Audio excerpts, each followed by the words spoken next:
Still with me in the studio right now, there is Conservative commentator Benedict Spence. I want to get to breaking news that's happening early this morning with Nicola Sturgeon, the former First Minister of Scotland, at the COVID inquiry there. Let's play a little clip of an exchange she had with the lead counsel, Jamie Dawson, Casey, about being grilled and saying about her WhatsApp messages. We discovered there was a government policy to delete WhatsApp messages, except not everyone in government knew about this policy or actually deleted them, even though that was how we think an awful lot of government was done. And she says that she didn't retain messages because she doesn't use WhatsApp to reach important decisions. Here's what Nicola had to say. I was very thorough, and not just in the pandemic, but in all my work in government, to ensure that things were appropriately recorded, but in line with the advice I'd always been given since my first day in government probably was not to retain conversations like that on a phone that could be lost or stolen and therefore not secure. But did you delete them? Yes. Yeah, it's true. Yeah, she still deleted them, and she has said that that she didn't delete any relevant WhatsApps, and that the COVID inquiry has everything that they need. She did, though, earlier apologise for telling a journalist in 2020 that she would be providing all her WhatsApps to a future COVID inquiry. We always knew there was going to be one. Yeah. When she knew she'd already been deleting them. But her aide, Liz Lloyd, other members of her cabinet, Kate Forbes and others, another rival for the Scottish National Party leadership, didn't delete hers. What do you make of what you've seen and heard so far? I mean, the whole apologising for saying that you would when you knew that they didn't exist it would be hilarious if it wasn't quite a serious... I mean, it's a lie, isn't it? Yeah, it is. But she's not apologising. She's not apologising for lying. She could have just said that. But no, she's apologising for promising something that she knew wouldn't be possible down the line. But even, the idea, the suggestion that she made that for security purposes she was told not to keep, important messages on her phone in case it was stolen. Well, wouldn't you at least inquire, is there somewhere that I can back these up to? Isn't there somewhere official to send it? No, that didn't cross her mind at all. These very important, if they were stolen, very important messages, but also weren't important enough to actually bother keeping, because she doesn't use WhatsApp for important things. I mean, all the things she said cannot all be true. Yeah. But again, this is a woman who thinks that Isla Bryson, a man who committed 2 rapes of women, is a rapist but not a man or a woman. Somehow woman enough to be considered a woman and she and her pronouns, but not woman enough to be in a woman's prison to be put in. I mean, an Olympic champion at mental gymnastics. I mean, she really is, isn't she? I mean, there's no doubt at all her reputation is on the line over an awful lot of this. Reputation already on the line over missing SNP funds. She, her husband, and the treasurer of the party, previous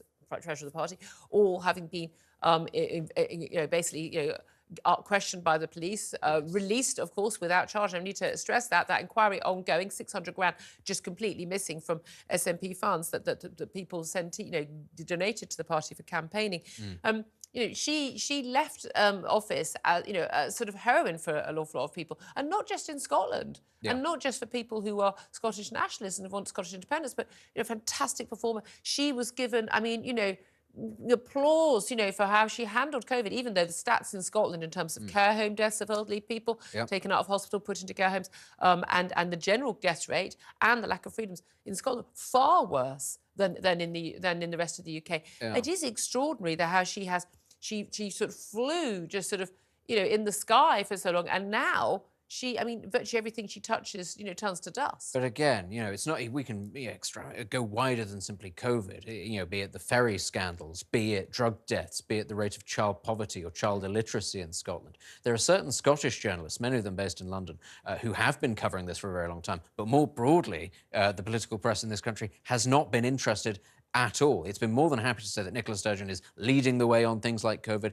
very progressive on X, Y, Z policy, not really prepared to delve in much the same way that they weren't prepared to do so with Jacinda Ardern in New Zealand or either of the 2 female prime ministers in the Baltics. There was just this idea that having a woman in the room, making decisions, being tough, no matter whether or not the decisions were good, is a good thing. Somehow make a different decision, exactly. Unless it's Margaret Thatcher or Liz Truss, in which case, it just seems to be totally irrelevant again. But it is interesting. Some of the things she said, she didn't have a day off at all from March till October 2020. Well, boo-hoo, you didn't have to have a daily press conference. Yeah. Also, there were a lot of people who didn't have any work at all. People weren't out of the house. Those kids, they'd have loved to have their days in school and not a day off in that time. Also, there's one little exchange which this really gets my goat, as someone who campaigned for hospitality to be allowed to be opened, not just a crucial industry and for jobs, but also people's sanity, because it's not just having a drink. You can buy alcohol in the supermarket. It's about people socialising and having that human contact.